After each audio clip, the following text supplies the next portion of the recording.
Wednesday's Word. I appreciate you taking a little time out of your day to join me for these next few minutes as we gather around the Word of God together.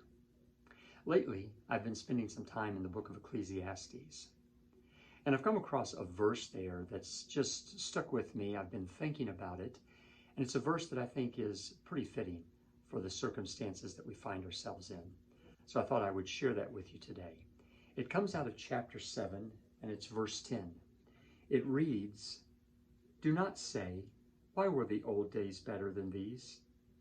For it is not wise to ask such questions." Wonder how many of us have been wishing that things would go back to like they were just a few months ago, before this virus invaded our lives.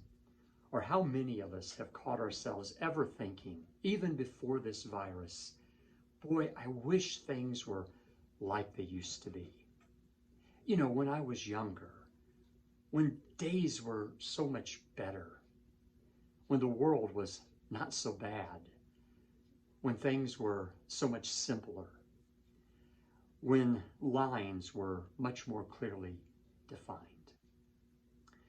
I think the reality is we've probably all thought like that. I don't really think we can help it. And maybe sometimes the truth is the past is better than our current present. But regardless, Solomon says here, it's not wise to ask such questions. Maybe a good way to translate that is, the past isn't the place to live, and yet sometimes we do. Why isn't the past a good place to live? I've been thinking about that, and I've come up with at least two answers. One is because you can't recapture the past.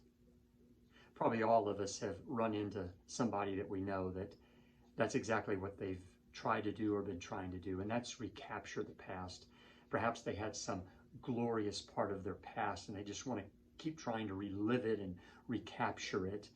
But here's the thing, whether your past is glorious or not so glorious, whether it's good or it's not so good, you can't relive and you can't change the past.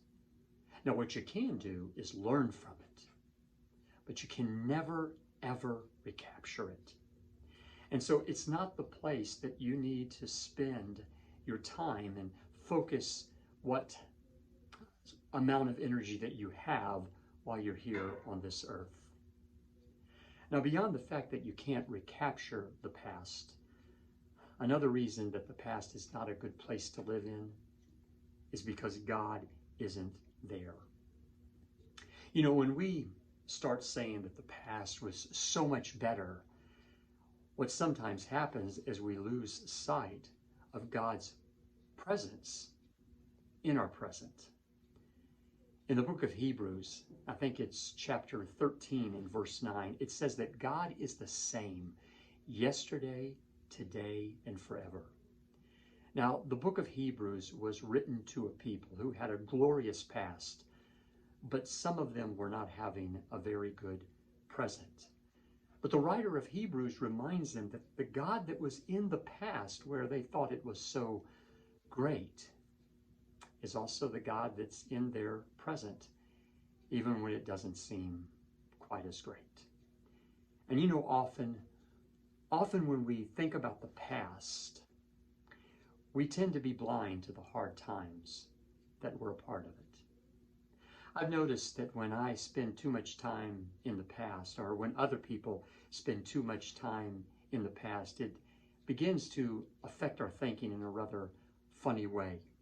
And that is that when we spend too much time thinking about the past and believing that the past was better, we actually begin to believe that it was better, and we tend to forget the difficulties that were very much a part of it.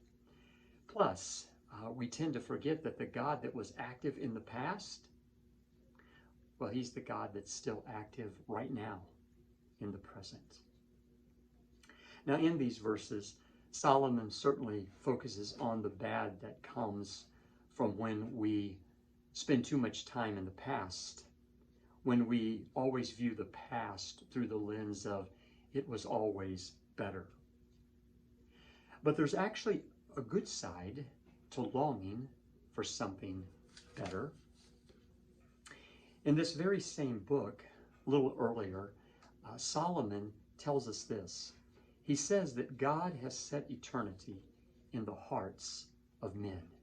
In other words, that desire that we feel, that longing that we have for something better, a better day, better life, better place, better world, that's God's way of reminding us as Christians that this isn't our home, even though sometimes we live and act like it is. Why we long for a better place is because there is a better place.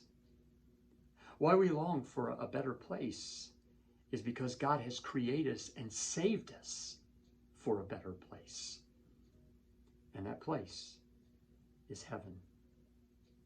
So when you find yourself starting to think about those good old days, let me remind you to think about these words of Solomon. I think it's okay to revisit some of those good old days, but let's be careful that we don't start to live in them. Let's not let the past be a stopping point. Let's let it be a reminder to us that the God of our past is very much the God of our present. And what's to come for you and me as a child of God? Well, it's so much better than anything those good old days could have ever held for us. Thank you so much for joining me again on this Wednesday's Word. I hope you have a great day, and I hope you have a great rest of the week and weekend. Take care, and God bless.